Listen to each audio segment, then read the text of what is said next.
Eh bien, salut tout le monde, comment allez-vous? Bien, je l'espère. Bienvenue sur ma chaîne, bienvenue pour cette nouvelle vidéo consacrée à l'excellentissime jeu de figurines Batman Miniature Game de chez DC Comics, mais édité pour l'occasion par Knight Models, une boîte ibérique qui se prête au jeu, pardonnez-moi le jeu de mots, l'expression un petit peu comique, parce que j'en suis un à mes heures perdues. Donc il se prête au jeu depuis plus d'une dizaine d'années maintenant avec donc cette licence, et nous sommes arrivés à la 3e édition. Alors je décide maintenant de vous proposer une ouverture de cette boîte avec plus ou moins des informations complètes pour que vous fassiez une idée assez précise, parce que l'année va bientôt se terminer. Le jeu, je me le suis procuré en février 2024. Alors pourquoi maintenant? Parce qu'en 2025, il y a la partie 2 du film The Batman qui est sorti en 2022, nouvelle mouture. Et donc, connaissant Knight Models, quand le nouveau film va sortir en 2025, il est fort à parier qu'ils vont nous éditer un nouveau starter, une nouvelle boîte de jeux dédiée donc au film. C'est pour ça que je préfère prendre maintenant mes devants. C'est un petit peu dommage, mais bon, que voulez-vous, on n'a pas non plus tout le temps que l'on souhaite pour pouvoir pratiquer tous les jeux que l'on veut. Voilà, donc ça c'était pour l'introduction. Donc en première partie de cette extraordinaire vidéo que je vous invite à liker, et je vous invite également à vous abonner si ce n'est pas déjà fait, bande de malotrus. En première partie, nous allons donc faire l'ouverture de la boîte, regarder ce qu'elle contient, ce qu'elle nous réserve. En deuxième partie, nous allons regarder les gabarits et marqueurs en tout genre, et il y en a pléthore qui sont fournis dans la boîte de jeu, voir un petit peu à tout cela, à quoi tout cela correspond.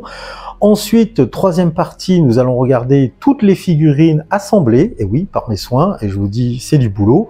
Donc il y en a 17 au total, qui représentent deux factions, donc celle des forces de l'ordre, hein, avec Batman himself en tête, et donc le crime organisé de Gotham de l'autre côté.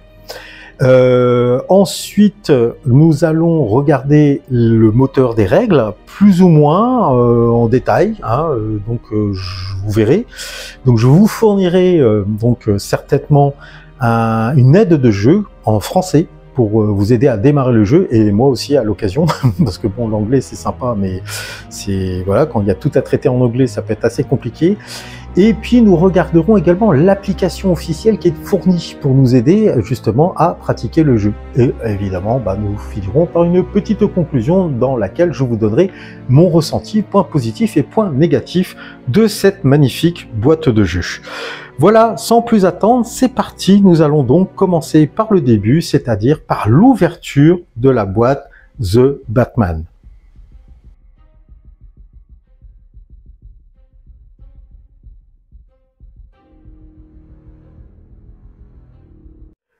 Ok les amis, donc voici la bête, voici la magnifique boîte de cette 3e édition de Batman Miniature Game de chez Knight Models, estampillé DC.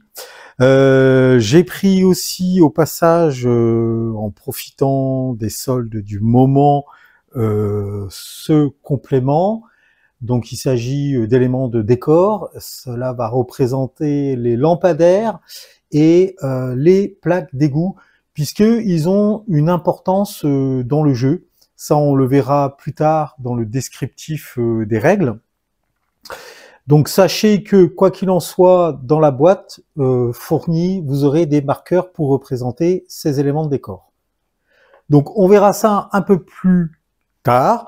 Là, on va vraiment se concentrer sur le starter de joueurs. Alors déjà, on va retourner la jolie boîte et regarder ce qu'elle nous propose. Alors concrètement, déjà, on a un visuel des éléments que nous aurons à l'intérieur. Donc des figurines, bien entendu, le livre de règles, parce que sans ça, on n'ira pas bien loin. Des decks de cartes, objectifs. Et nous aurons également pléthore de marqueurs ainsi que des dés. Donc Batman se joue avec des dés de 6. Pour la description, donc, il nous annonce que la 3e édition de Batman, le jeu de miniature, exposera un gameplay jamais vu jusqu'à maintenant, donc beaucoup plus dynamique, beaucoup plus rapide, plus létal et plus facile à apprendre. Donc, ils en profitent également puisque cette version ce starter s'inspire très largement du film The Batman qui est sorti, hein, film que je recommande d'ailleurs au passage, même si vous êtes des gros fans de Nolan. Moi j'adore les films de Nolan, la trilogie. Bon, c'est ma fille qui m'a amené à aller voir cette version de Batman. J'avoue que sur le coup, j'étais un peu ouais, bof, encore un énième film de Batman. Surtout quand c'est des reboots, ça me dérange un peu. Et puis en fait, non, j'ai vraiment adhéré à cet univers beaucoup plus sombre, beaucoup plus dark de Batman. Donc, film que je recommande, ceci dit en passage. Et donc, tous les personnages dans la boîte, vous allez voir, représentent vraiment les personnages, les acteurs qui incarnent tous les protagonistes du film. Donc il nous explique effectivement le fait d'avoir refait les personnages va favoriser l'immersion dans le jeu de Batman miniature. Et donc bon, ils disent qu'en fait c'est un super jeu dynamique et compétitif, voilà.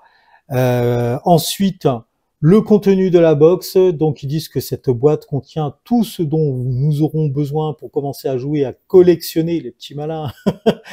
Donc le jeu miniature Batman, 17 figurines détaillées en plastique, un livre de règles, 61 cartes, 22 cartes objectifs pour l'équipe de Batman, 23 cartes objectifs pour le crime organisé, puisque là effectivement ce sera une bande de Batman et une bande du crime organisé. Ensuite, nous aurons 8 cartes de rencontre, 8 cartes événements et plus de 100 marqueurs avec les gabarits de mesure et gabarits d'effets comme explosion ou lampe torche. Et évidemment, les bases plastiques qui accompagnent les 17 figurines pour pouvoir les fixer et les cider. Ils annoncent un jeu de 60 à 90 minutes. Je veux bien le croire, parce que le jeu, vous verrez, se joue en 4 tours, ce qui n'est pas très commun pour un jeu de type escarmouche. La plupart du temps, le minimum, c'est 6 tours. Là, bon, on est sur 4 tours, 2 joueurs. Et alors, ce qui est intéressant, donc, il nous invite déjà d'emblée de télécharger l'application officielle du jeu Batman pour créer nos équipes et avoir le livre de règles et davantage. Pendant le unboxing de cette boîte, je vais vous montrer à quoi ressemble cette appli. Effectivement, là déjà, vous en aurez besoin puisque ce starter ne fournit pas de carte profil. Alors, soit vous allez les télécharger sur le site officiel de Night Miniatures. Donc d'ailleurs, il vous invite, hein, on a l'adresse du site, il vous invite à vous rendre là également. Donc ce sont des formats PDF. Hein. Donc vous pouvez télécharger et imprimer, ou alors vous utiliserez l'application. Allez, c'est parti, on va ouvrir. Alors j'utilise mon cutter de précision, j'espère pas de tout déchirer, ce sera un drame, mon Dieu, ma vie serait nulle, et pourquoi je parle comme ça, c'est débile. Bon, c'est parti. Ok. Oh là là, déjà, oh mon Dieu, j'ai frémi de joie et d'impatience.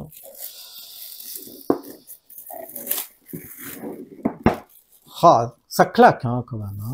Hein, ah ouais, moi je dis que ça claque, ça rase. Bref, alors, comment ça s'ouvre? Comme une boîte. Qu'est-ce que je peux en dire comme connerie parfois sans déconner? Allez hop, ouais, Sugoi. Alors,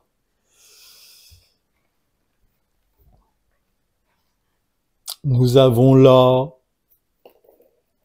le livre des règles et donc des planches de tokens, de jetons. Alors, vous voyez, le livre des règles a un format intéressant. C'est pas du format A4, hein, c'est vraiment un petit format. Alors, c'est pratique pour pouvoir vous rendre chez les copains, ou à votre association pour avoir le livre de règles. Et vous voyez, déjà, on peut dire que c'est pas la Bible, hein, d'accord? Vu l'épaisseur, on voit qu'il y a vraiment là déjà un souci de simplification au niveau des règles. Alors ça, on va mettre ça pour l'instant de côté puisqu'on va revenir en détail, d'accord? Ensuite, alors vous voyez, par contre, c'est vrai qu'il y a pléthore de marqueurs. Le mec qui dit qu'on va revenir en détail, mais je m'arrête quand même dessus. Mais on reviendra dessus. Donc il y a 2 planches. Ok, ça c'est fait. On met ça de côté. Les dés. Alors vous voyez, il y a un dé de couleurs différentes, c'est le dé de force. Très important, parce que quand vous allez résoudre des actions, surtout de combat, de tir et de mêlée, Vous lancerez donc un certain nombre de dés, et la plupart sauf si ce dé est annulé, il y a des conditions exceptionnelles qui permettent d'annuler le dé de force, on reviendra dessus dans les règles, vous devrez jeter ce dé. Ce dé, normalement, une fois qu'il est lancé, il peut pas être annulé, en fait, normalement. S'il doit être annulé, c'est au départ. Mais de mémoire, il me semble qu'en mêlée, on ne peut pas, c'est au tir qu'on peut l'annuler. Il y a une histoire comme ça, ou une capacité spéciale. Ensuite, les figurines donc, qui sont mises dans des sachets. Alors vous inquiétez pas, hein, donc c'est un plastique résine, hein, je crois. Alors les connaisseurs me diront dans les commentaires. Donc là déjà, je vois que c'est la figurine de Batman qui est ici. Et ouais, d'ailleurs, ça claque. Hein. Ah, je pense qu'effectivement, il y a aussi la figurine de Catwoman qui est jointe avec. D'accord? Les socles, donc différentes tailles de socles. Il y a un méga socle, ça je pense que c'est pour falconer. Par contre, vous voyez un petit socle là qu'on regardera en détail, c'est pour le cavalier. Là, c'est les decks de cartes. Vous voyez, alors en plus c'est pas, voilà, il n'y a pas Wattmill, c'est pas Magic, hein. Donc on a les cartes objectifs, les cartes événements, ce qui est indiqué dans la boîte. Et ensuite, donc on a le reste des figurines. Donc le cavalier, là, le policier à cheval, là. Ok.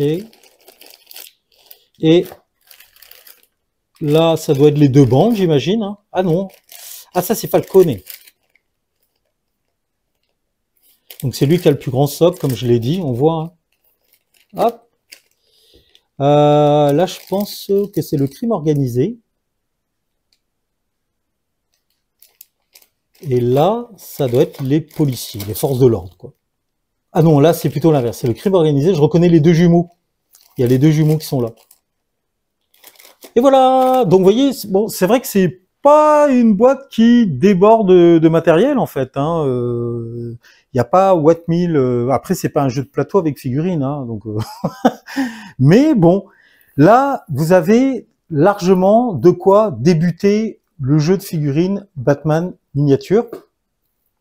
Et donc, ce que je vous propose maintenant, les amis, eh ben, c'est de regarder tous ces éléments beaucoup plus en détail.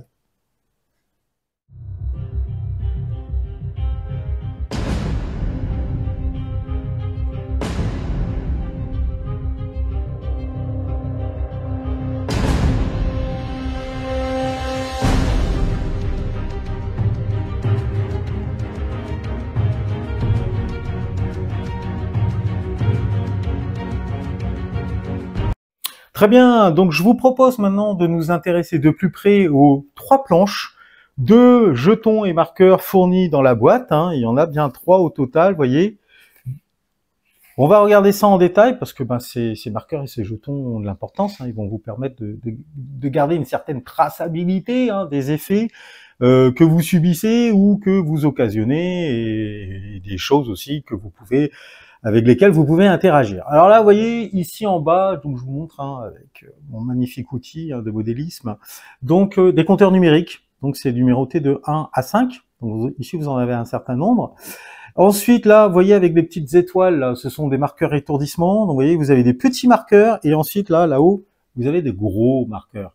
Parce qu'en fait, vous allez, votre personnage, quand il va subir des coups, il va accumuler un certain nombre de marqueurs étourdissement, et lorsqu'il va atteindre son seuil, le seuil de sa volonté, il va se retrouver KO. Et d'ailleurs, des marqueurs KO, vous voyez, vous en avez ici. Alors, il y en a plusieurs, hein, rassurez-vous, c'est pour ça qu'il y a plusieurs planches d'ailleurs. Donc voilà, marqueur KO qui est un état qui n'est pas à votre avantage, vous l'aurez compris. Ensuite, là, vous avez aussi un autre type de marqueur étourdissement un peu à part. Bon, je sais pas pourquoi il y a celui-là. Là pour l'instant, je ne suis pas encore assez familiarisé avec le jeu pour savoir à quoi il correspond. Là, vous avez le marqueur Batclaw. Alors Batclaw, c'est en lien avec un des appareils de haute technologie dont Batman est équipé. Le Batclaw, c'est, vous savez, le pistolet à grappin qui permet de déployer un filin et de monter sur des hauteurs donc très rapidement, quoi. Là, c'est un marqueur aveugle. Là, c'est un marqueur effrayé, donc c'est une petite tête, hein. Je sais pas si vous voyez bien, mais c'est une petite tête qui montre qu'il est effrayé. Là, vous avez marqueur feu. Là, vous avez un marqueur c'est quoi déjà ça? Donc c'est représenté par une toile d'araignée, marqueur paralysé. Donc là, c'est un marqueur, vous voyez ces petits flocons de neige, hein, donc ça doit être en lien peut-être avec le super vilain Freeze. Donc il y a deux types d'ailleurs de marqueurs qui sont liés avec le froid. Donc gelé, refroidi. Le deuxième marqueur, c'est une espèce de petit thermomètre en fait. Là, vous avez des piles, ici, là, numérotées de 1 à 3. Et donc je pense que ce sont des gaz innervants en fait. Alors innervant, vous savez, ça attaque le système nerveux et en fait, ça vous met dans un état qui est franchement pas super. Ça, c'est un marqueur d'activation. Et là, donc, vous voyez, le fameux symbole là. Là, vous avez des marqueurs poison. Alors pareil, ils sont numérotés de 1 à 3. Là, vous avez des marqueurs saignement. Et là, vous avez justement les marqueurs. Alors, je sais pas si vous les voyez bien, c'est des modificateurs de mouvement. Donc, ce sont des pieds. Et là, ce sont des bonus, puisqu'il y a le signe plus qui sont affichés avec des pieds et avec des chiffres. Donc là, j'ai 2, 4 et 6. Vous avez aussi donc des marqueurs représentés par des boucliers et le symbole bonus. Ce sont des modificateurs de défense. Et là, avec les étoiles, là, ici, pareil, vous avez le signe plus à l'intérieur. Alors, c'est un impact, hein, et vous avez donc le bonus plus. Ce sont des modificateurs d'attaque. Vous voyez, donc il y a quand même pas mal de choses. Hein. Donc, gros marqueur étourdissement, gros marqueur blessure. Là, vous avez 2 compteurs passe, parce que dans ce jeu, vous avez la possibilité de passer lorsque vous êtes en infériorité numérique par rapport à l'équipe adverse. Donc, vous faites la différence et ça va vous octroyer un certain nombre de passe-marqueurs pratiques hein, pour temporiser, voir un peu ce que votre adversaire va faire. Là, vous avez ici et là des marqueurs audace. Alors, les marqueurs audace sont très importants dans ce jeu puisque lorsque vous allez établir votre plan, hein, dresser votre plan d'action, vous allez distribuer ces marqueurs audace. Donc, chaque joueur en a 4 à sa disposition. Et peu importe hein, le nombre de personnages qu'il a dans son équipe, il va les répartir. Ce qui fait que lorsqu'il va activer les personnages dotés de marqueurs audace, il va pouvoir, avec ces personnages-là, réaliser 3 actions. En temps normal, chaque personnage, quand vous l'activez, n'a droit qu'à une seule action. Et là, vous pourrez réaliser 3 actions de chaque type différent.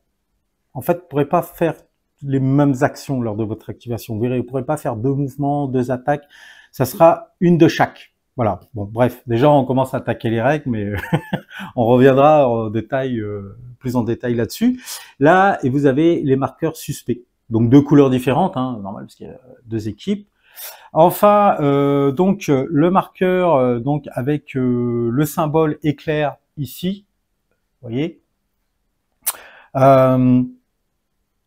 Ce sont les ressources.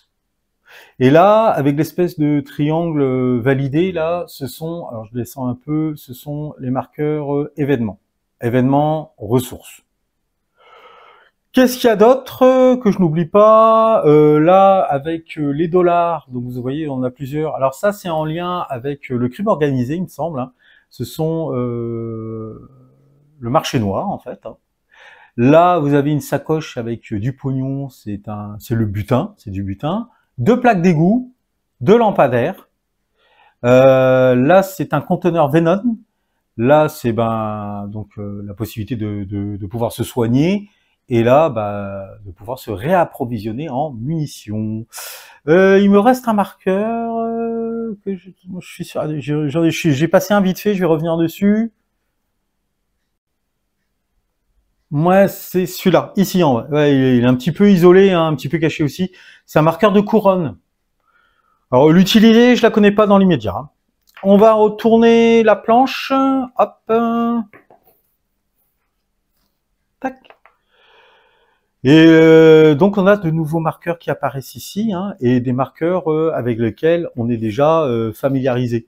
Les fameux marqueurs là ne changent pas, hein, c'est ce qu'on vient de voir à l'instant. Donc étourdissement, vous voyez, donc là on a plus 2 étoiles, marqueur poison, Marqueur modificateur d'attaque, mais vous voyez, là, on a un malus avec le symbole moins.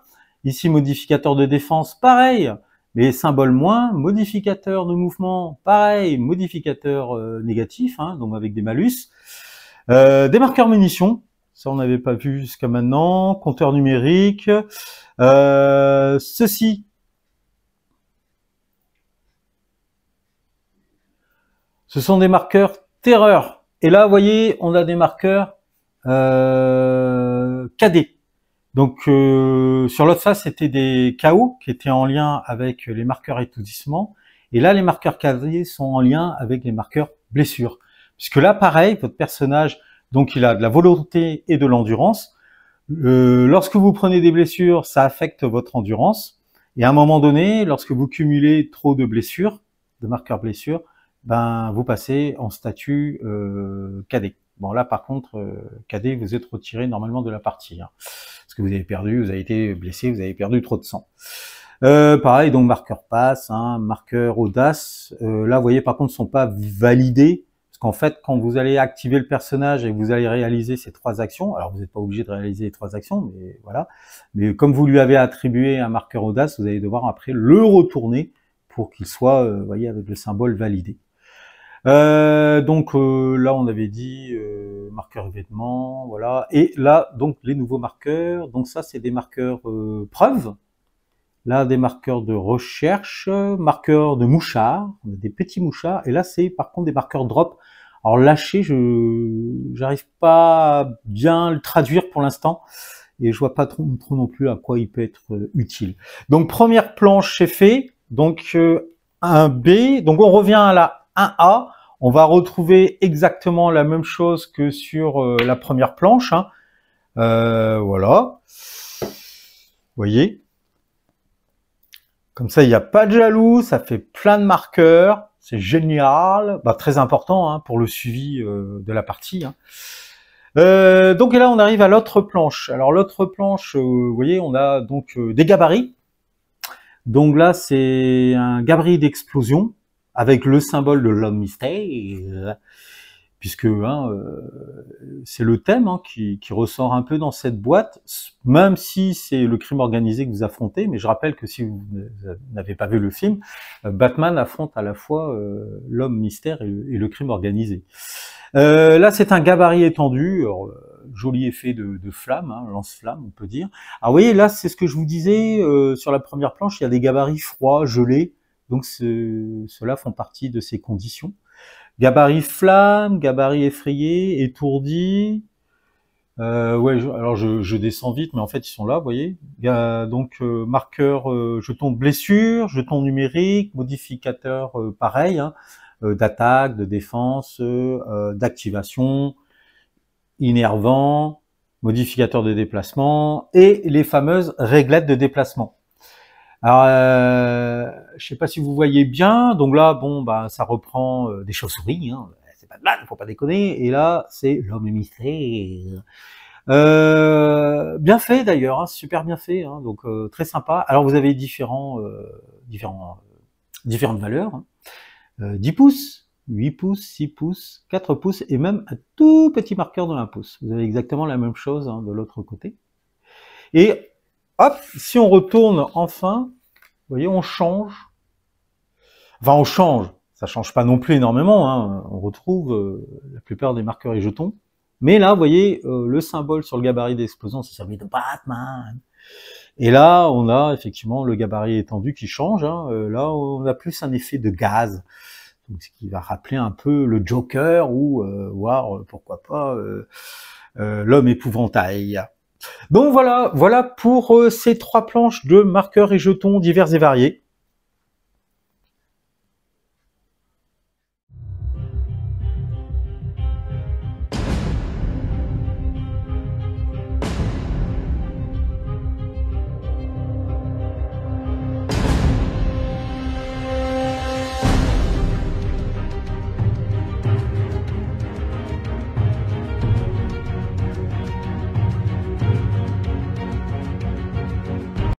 Ok les amis, maintenant que nous avons vu les gabarits et jetons divers et variés, marqueurs divers et variés, donc de la boîte de jeu, je vous propose de regarder de manière, on va dire, plus approfondie. Les figurines sont fournies dans la boîte figurines que j'ai assemblée, que je vais vous montrer assemblée avant de passer à la peinture, et je vais vous donner également mon ressenti. Déjà, on va commencer par la figurine la plus emblématique de la boîte du film, de l'univers, Batman himself, donc qui est incarné pour l'occasion par Robert Pattinson. Donc voici la figurine assemblée. Alors il faut savoir que les figurines, comme vous les avez pu le voir lors de l'ouverture de la boîte, donc sont fournies dans des sachets plastiques. Alors le gros défaut de ce conditionnement, allons-nous le dire, c'est que c'est un petit peu mélangé. Voilà, vous avez des bras, des têtes qui se baladent un peu partout, il y a de l'ébardage à réaliser, d'accord? Et donc pas mal de petits éléments, il faut faire très très attention puisque ça reste quand même une résine thermoplastique, enfin c'est assez fragile, très fragile même, c'est pas assez, c'est très fragile. Batman, c'est pas la plus compliquée des figurines à assembler. Voilà, je préfère prévenir que si vous n'êtes pas familier pour assembler les figurines, vous n'avez pas l'habitude de le faire et vous n'aimez pas faire ça, alors là, je vous préviens d'avance, ça va être l'enfer. Alors là, j'ai fait le choix de ne pas assembler directement coller le socle, puisque je vais sous-coucher la figurine pour la peindre, et donc ça va m'éviter de repeindre le socle derrière. Donc vous voyez, en fait, les socles sont fournis comme ça, paf, et il va falloir donc coller l'ensemble de la figurine sur le socle. Alors c'est vrai que ça fait de très belles scénettes, des mini-dioramas, mais bon, l'assemblage, c'est vraiment pas une partie de plaisir. Donc voilà pour Batman. Ensuite, le deuxième personnage, la plus iconique du film, de cette version, c'est donc Catwoman, interprétée par Zoé Kravitz. Alors Zoé Kravitz, qui est la fille de Lenny Kravitz, tout simplement. Donc voilà, ça n'empêche pas qu'elle jouait très très bien son rôle de Catwoman dans le film. Alors sachant qu'on va vous proposer donc une version à deux têtes, donc soit démasquée, soit avec le masque. Moi je suis un traditionnel, je préfère conserver le masque. Donc vous voyez, les poses sont vraiment très très sympathiques. Alors c'est l'enfer, je vous cacherai pas. Là aussi, c'est pas la figurine la plus compliquée à assembler, mais bon voilà. Il va falloir être, on va dire, très délicat. Mais bon, le résultat est là au final. Alors une fois peint, en plus, ça va être terrible. Là, pareil, j'ai fait le choix dans l'immédiat de ne pas coller le socle, la base. On est sur du 40 mm de diamètre. Vous voyez, alors j'espère que vous voyez bien. Très sympatoche, une fois assemblé. Ensuite, nous allons avoir le lieutenant Gordon, incarné par Jeffrey Wright. Je ne sais pas si je prononce bien. Alors Jeffrey Wright, moi je l'avais vu la première fois cet acteur dans la série Underworld. Pardon, Westworld. Westworld. La série Westworld. Il jouait très très bien. Série que je vous recommande d'ailleurs, série SF très sympathique. Une pose dynamique, voilà. Vous voyez, avec ce mini... pareil, ce sol là, sa petite lampe torche là. Après Jeffrey Wright, on va toujours rester dans les forces de l'ordre, parce qu'en fait, dans la boîte, vous aurez les forces de l'ordre et le crime organisé comme antagoniste. Ça, c'est le chef Mackenzie. Donc vous voyez, là on est passé sur du 30 mm de diamètre au niveau du socle. C'est le chef de la police, ni plus ni moins. Et après, nous aurons donc des cops, des flics de Gotham. Alors petit reproche également que je fais au niveau des socles, vous voyez, c'est cet espace en fait qu'il va falloir combler. Alors j'ai trouvé sur un site, je pense que ceux qui ont une imprimante 3D connaissent, je suis passé par le site Yegi, j'ai fait une recherche et j'ai trouvé une brave âme, on va dire, qui nous fournit le fichier gratuitement STL pour combler justement ces manques sur les socles du jeu Batman Miniature Game. Voilà, donc vous aurez 3 flics à pied.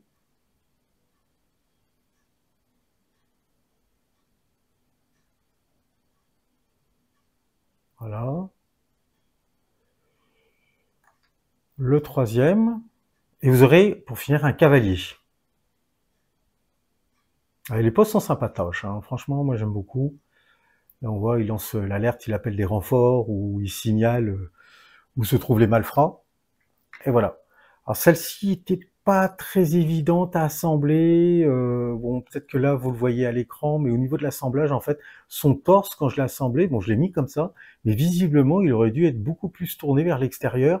Et donc c'est vrai que ça m'a posé un problème d'assemblage ici, parce qu'en fait, vous avez vous savez je sais pas comment le nom qu'on peut donner là, la lanière en fait, hein, qui est reliée au cheval en fait.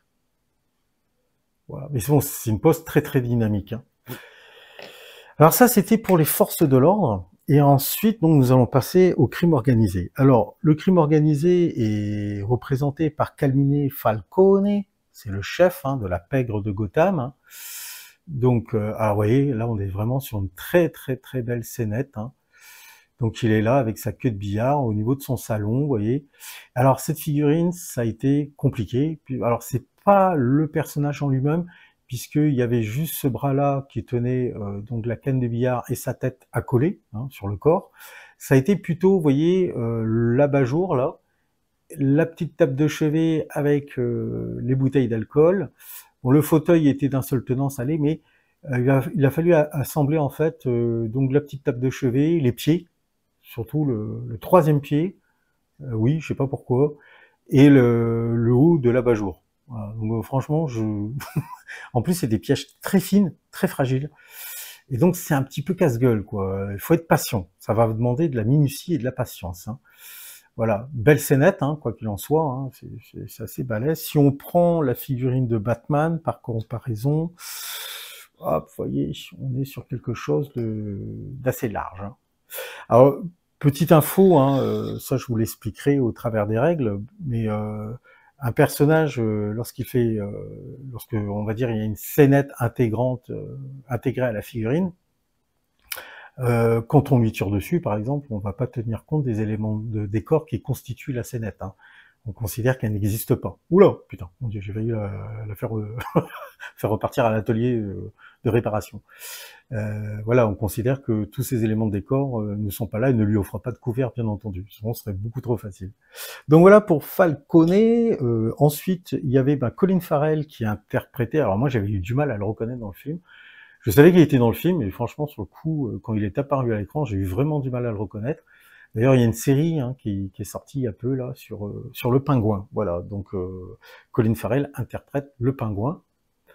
Alors là, pareil, petite scénette. Alors là aussi, attention à ces éléments-là, là, vous voyez, ça c'est à part. Donc surtout à ne pas jeter dans la précipitation. Sinon, il va vous manquer le pied de la rambarde là sur laquelle il se tient. Donc voilà. Alors en plus, j'ai cassé un morceau, puisque au moment où j'ai collé par en dessous, évidemment, c'est pas que ça a débordé, il y a des trous en dessous, ça a coulé, et ça a collé à mon plan de travail. Super. Donc j'ai le temps que je m'en rende compte, c'était déjà bien fixé. Donc en voulant récupérer, hein, le socle en résine, en fait, bon, j'ai pété une partie de la base, quoi. Voilà. Donc ça, voilà. Et ensuite, on aura le reste des malfrats, hein, qui vont constituer les hommes de main. Donc lui, il est prêt à dégainer son gun, hein, il est pas content. Là, on a quoi? Hop, on a un des deux jumeaux, oui, parce qu'il y a deux jumeaux. Le premier là, le deuxième est ici. Voilà, les deux jumeaux, hein, il y en a un qui croise les bras.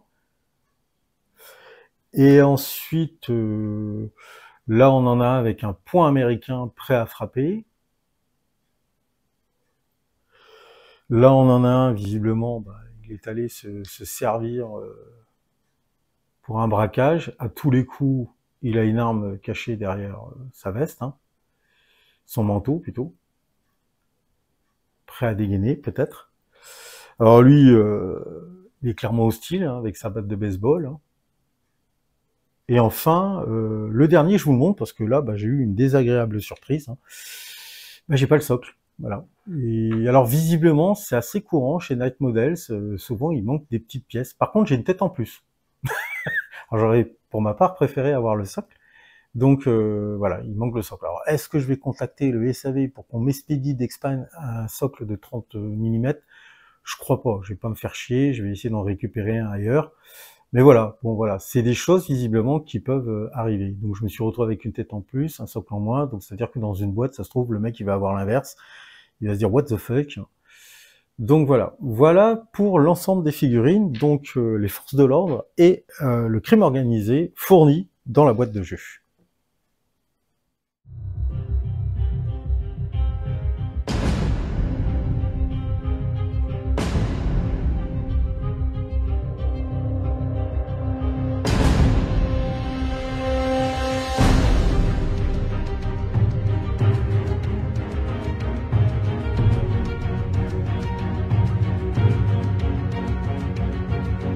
Nous allons donc maintenant nous intéresser au cœur de la mécanique du jeu, aux règles, qui sont fournies en anglais et qui sont téléchargeables, hein, via le site Batman Miniature Game en format PDF, version anglaise et espagnole. Donc il n'existe pas actuellement de version française. C'est un petit livret de jeu glacé avec des illustrations de toute beauté pour nous inciter, à acheter toute la collection de Batman Miniature Game.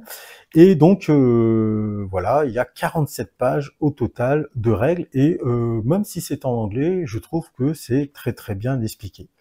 Alors dans l'introduction, hein, on nous indique que il ne faut pas hésiter, hein, à télécharger donc l'application officielle de Batman Miniature Game qui est très très bien faite et d'ailleurs qu'on va pouvoir regarder juste après avoir parcouru les règles tous ensemble. Alors, je ne vais pas vous faire page par page. Au départ, je m'étais lancé dans cet exercice de style et en fait, ça prend énormément de temps. En plus, c'est en anglais. Donc, je vais plutôt vous proposer ceci que je mettrai à votre disposition dans le descriptif de cette vidéo à télécharger. Donc, ça tient sur 4 pages et c'est un condensé des règles en français. À la base, c'est quelqu'un qui l'a fait en anglais.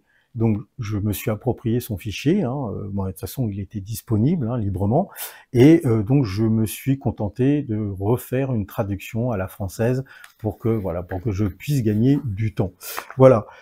Quoi qu'il en soit, avant d'attaquer ce document-là, qui va nous faire un résumé, un gros résumé des règles du jeu Batman, on va s'attarder à 2 points.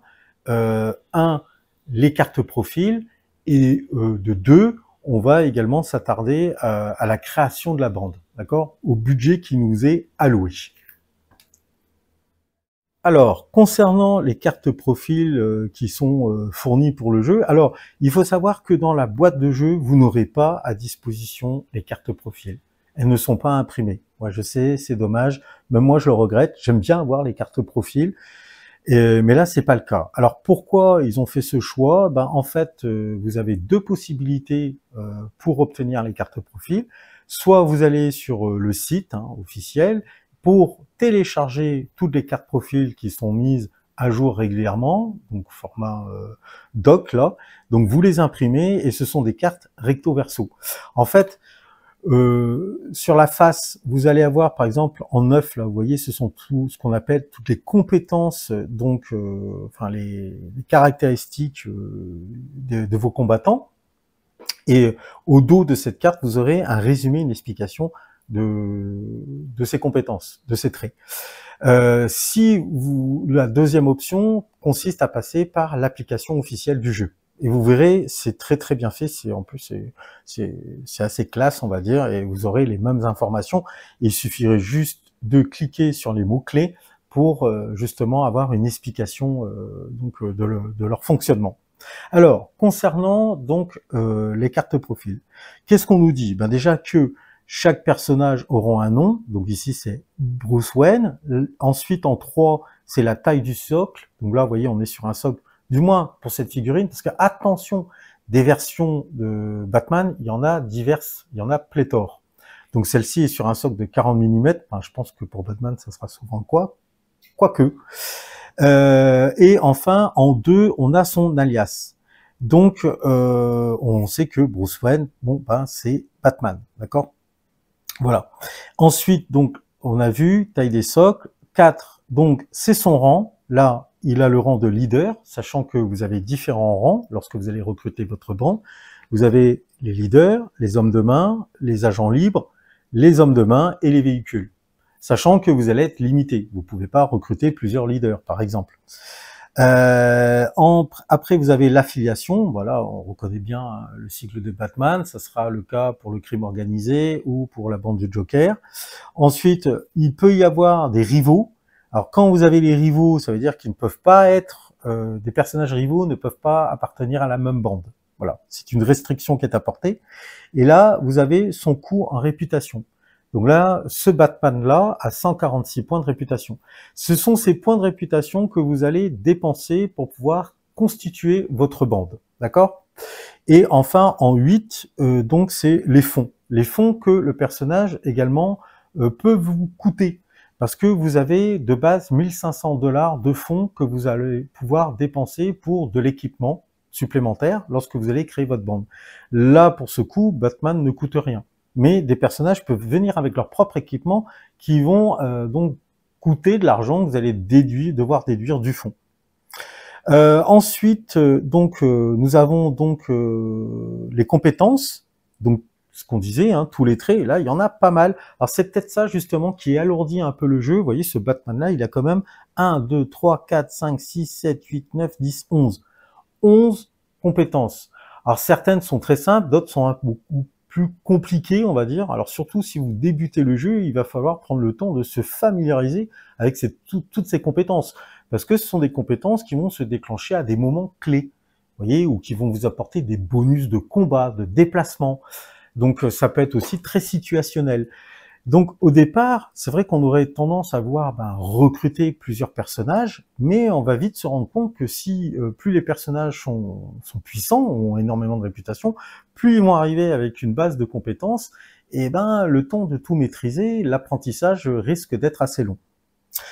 Les armes, donc il peut apporter des armes également. Bon là c'est le cas de la Batlinks, d'accord. Et après on nous parle donc des caractéristiques basiques. Alors, nous allons avoir la volonté, 9. Alors, très important la volonté, puisque si à un moment vous n'avez plus de volonté, parce que vous pouvez perdre des points de volonté, vous vous retrouvez KO. Alors, KO, ça ne veut pas dire que c'est terminé pour votre personnage, mais il va falloir récupérer pour qu'il revienne en jeu. À côté, vous avez l'endurance. Alors là, l'endurance, alors le KO, en fait, enfin, le KO provient des dommages d'étourdissement. Voilà, c'est les coups que vous allez recevoir, mais qui ne sont pas létaux. En revanche, l'endurance, là aussi, peut être amenée à diminuer. Et là, ce sont plutôt des blessures, vous voyez, par balle, de coups de couteau, etc. Donc, qui entraînent une perte de sang, en fait. Hein.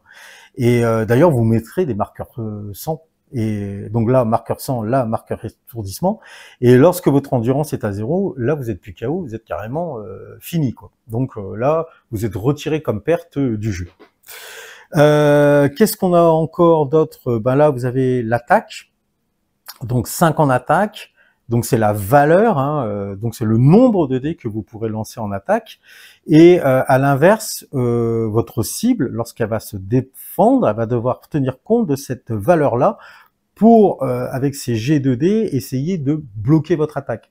En clair, sur des dés de 6, votre cible, quand vous allez l'attaquer, il va falloir qu'elle obtienne 5 ou plus pour pouvoir bloquer les attaques.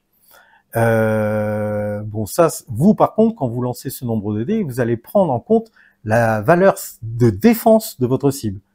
Donc là, vous voyez, Batman, il est quand même bien loti parce qu'il a quand même eu, donc, alors 14, c'est quoi déjà? C'est que je dise pas trop de bêtises, ouais, c'est bien l'attaque, et ça, c'est la défense. Et là, lui aussi, il a une valeur de 5 quand même, quoi. Donc, vous voyez, Batman, c'est quand même du haut level, quoi, à battre. En 15, je crois que ça, c'est le dé de force. je vérifie juste, hein. Oui, c'est bien ça. C'est-à-dire que quand vous allez lancer vos attaques, mais on verra ça plus en détail au niveau des règles, vous lancez un dé supplémentaire qu'on appelle le dé de force. Et vous voyez, ce dé de force sur un 3+, en fait, vous touchez votre cible. Sachant que souvent, dans la plupart des cas, votre cible ne peut pas bloquer un dé de force, en fait. Donc c'est un coup puissant, on va dire. Et ah oui, vous pouvez obtenir des coups critiques aussi, hein, avec vos jets de dés naturels, hein, hormis le dé de force, mais voilà. Et là, vous avez le déplacement en pouces. Donc Batman se déplace de 10 pouces. Alors, toutes les caractéristiques, je vous montre, hein, compétences là, peuvent être réduites, hein, donc ça, on l'a vu, hein, en prenant des coups, d'étourdissement ou des blessures. Mais elles peuvent pas passer en dessous de 1. Le mouvement, si. Votre personnage, il peut prendre des malus de mouvement, hein, suite à des effets de jeu, voilà, des coups de Trafalgar de votre adversaire, hein, qui va déclencher des pièges ou ce genre de choses, et ben elle peut tomber à 0. Vous pouvez vous retrouver carrément immobilisé. Et là, ici, donc, ce sont les actions spéciales. Voilà. Donc, qu'est-ce qu'on nous dit précisément dessus ? Donc cette catégorie représente la capacité du personnage à réaliser des actions spéciales. Elles peuvent aussi déterminer le nombre de dés que la figurine va lancer quand elle doit réaliser des jets de compétences. Donc là, il faudrait qu'il lance 3 dés. Alors sachant que, pareil, vous avez votre personnage va réaliser des actions, on va dire, assez simples, mais il peut aussi pouvoir réaliser des actions spéciales. Et souvent, ces actions spéciales, elles apparaissent là, ici. Vous aurez le petit logo Batman qui est indiqué. Voilà ce qu'on peut dire sur ces cartes profil. Donc je rappelle, hein, 2 moyens de se les procurer parce qu'elles ne sont pas fournies dans la boîte de jeu, soit en les téléchargement via le site officiel, voilà, et on les imprime, donc elles sont recto verso, soit donc en utilisant l'application du jeu. Alors, autre type de carte que vous serez amené à utiliser dans le jeu, donc je vous montre là rapidement, il y a des cartes événements, mais on va pas s'arrêter dessus puisque c'est facultatif, on va se concentrer sur ce qui est obligatoire, ce sont les cartes objectifs. Donc là, pareil, hein, on nous indique que les cartes ont un nom, voilà. Alors chaque faction, allons-nous dire, que ce soit le crime organisé, le gang du Joker, etc., etc., ont leur propre deck de cartes objectifs. Et avant de débuter la partie, vous allez vous constituer une main de 20 cartes objectifs, voilà. Alors en gros, bon là, vous avez le nom, hein. Ensuite, vous voyez, vous avez l'icône donc de l'équipe, hein. Donc ici, c'est pour Batman, le clan Batman ou Force de l'ordre. Là, c'est plus Batman. Ensuite, vous avez le nombre de copies. Donc, il y a, vous voyez, cette carte-là qui s'appelle Comb Through Everything. Vous avez 3 exemplaires. Et quand vous constituez votre main de 20 cartes objectifs, vous devez vous procurer les 3 cartes. Vous ne pouvez pas en choisir qu'une. S'il y a 3 exemplaires, vous devez les inclure, les 3, dans votre deck de cartes. Ensuite, en 4, donc vous avez l'objectif. Alors cette partie haute va vous permettre de scorer. Ce qui est en jaune là, vous permet de scorer les points de victoire, parce que c'est comme ça que vous allez remporter ou non une partie de Batman. Ou vous avez en deuxième partie ce qu'on va appeler en fait les ressources. Alors les ressources en fait, c'est-à-dire que ça va vous donner un bonus, un boost si vous préférez, pour aider votre équipe à remporter la game. Vous pouvez pas faire les deux, c'est au choix. Soit vous scorez l'objectif pour gagner des points de victoire, soit vous utilisez la partie d'en dessous pour vous amener un avantage durant le tour, le round de jeu. Alors, vite fait, donc qu'est-ce qu'on nous dit si on regarde là, vous voyez, vous avez 3 symboles qui apparaissent au niveau la manière de scorer cet objectif-là. Donc, c'est le type d'objectif. Donc, vous avez des symboles en dessous. Là, par exemple, c'est le symbole de la protection, mais vous avez d'autres symboles qui peuvent apparaître, c'est-à-dire celui de la menace, de la violence ou du contrôle, d'accord ? Ensuite, là, c'est à quel moment vous allez pouvoir essayer de scorer cet objectif. Donc, soit durant la phase 1, 2 ou 3, on va revenir là-dessus, puisque le jeu, donc chaque round de jeu se divise, on va dire, en 4 phases, donc ça peut se scorer durant les 4 phases. Bon, là, c'est la phase 3. Donc, la phase 3, je peux vous le dire d'avance, c'est exécuter le plan. Hein, c'est la phase pour exécuter le plan. Et en 6, quand on peut scorer. Donc, à quel moment et quand précisément. Donc, soit immédiatement, soit à la fin du round, vous voyez, donc il y a des conditions à remplir, quoi. Et une fois que ces conditions sont remplies, ben, vous scorez le nombre de points de victoire qui est indiqué en haut ici. Vous voyez, donc cette carte, dès que vous la scorez, vous rapporte 2 points de victoire. Et si vous décidez d'utiliser le boost, là, le logo qui est ici vous indique le nombre de points de ressources que cela va vous coûter. Sachant qu'à chaque round de jeu, chaque bande a 3 points de ressources qu'il peut dépenser. Donc, en jouant cette carte, du moins de cette manière-là, si vous vouliez booster votre équipe, hein, lui donner un avantage, il faudrait vous dépenser 1 point de ressources. Alors, les 3 points de ressources qui vous sont attribués ne sont pas pour toute la partie. À chaque début de round, en fait, vous allez récupérer vos 3 points de ressources. Donc, ça vous permet effectivement de jouer pas mal de cartes. Donc, voilà comment vous allez pouvoir utiliser ces cartes objectifs. Alors, nous revenons sur un autre chapitre qui est très important avant de commencer toute partie de Batman. Ça sera justement comment former son équipe. Donc, on nous explique qu'il y aura une limite de points de réputation. C'est ce qu'on va dépenser, c'est ce que je vous avais dit au début de ce chapitre, pour pouvoir former votre bande. Donc, c'est, on va dire, le coût standard d'une bande dans Batman, c'est 350 points de réputation. Voilà. Vous pouvez essayer avec moins, c'est-à-dire 150 points de réputation pour vous initier au jeu, à apprendre les mécaniques, et vous pouvez aller au-delà jusqu'à 450 points de réputation. Alors, faut pas vous leurrer, 350 points de réputation, bon, moi je suis en train de me constituer 2 bandes, hein, sorties, on va dire, de la boîte de jeu, hein, voilà, je me fais ma propre composition, donc je suis à 350 points, j'ai 6 activations. Mais avec 350 points, si vous prenez pas mal d'hommes de main, vous pouvez monter déjà jusqu'à 9-10 activations. Donc attention, 450 points de réputation, là, vous allez avoir du people sur la table. Voilà, donc une fois qu'on a décidé donc de la taille de la rencontre, hein, on va déterminer qui sera le boss hein, et l'affiliation de la bande. Voilà, et donc on nous rappelle le rang, hein, donc il y aura leader, donc acolyte, agent libre, homme de main, il y a de quoi faire. Et donc on nous explique qu'on peut inclure seulement qu'un leader, on peut inclure un seul acolyte. Donc on nous explique que néanmoins, si on ne sélectionne aucun leader, on peut prendre 2 acolytes à la place. On peut inclure jusqu'à un agent libre, et après, on peut inclure n'importe quel nombre d'hommes de main, mais pas plus ayant le même nom. Voilà. Et on peut inclure un seul véhicule. Et après, là, on nous explique que pour chaque 150 points de réputation dépensés au-delà des 350 points de réputation de base, donc on va pouvoir inclure un agent libre additionnel et un véhicule en plus. Voilà. Et après, on nous parle de l'équipement et des fonds. Donc, vous voyez, donc pour chaque point de réputation, tranche de 150 points de réputation, on va recevoir donc 500 $ de fonds. Donc, quand on est à 350 points de réputation, donc on sera à, là, on explique que je dise pas de beaucoup. On a 1000 points en fait. J'ai dit une bêtise tout à l'heure parce que je parlais de 1500 points, 1500 $, mais ça sera 1000 $. Très bien. Voilà. Et après, on nous explique donc comment former le deck de cartes objectifs. Donc, ce que je vous disais, le deck doit contenir 20 cartes. Le deck ne peut pas inclure plus de cartes générales, donc avec aucune affiliation, icône d'affiliation, que de cartes uniques à notre bande. Et pas plus de la moitié des cartes dans le deck peuvent être des cartes simples en fait.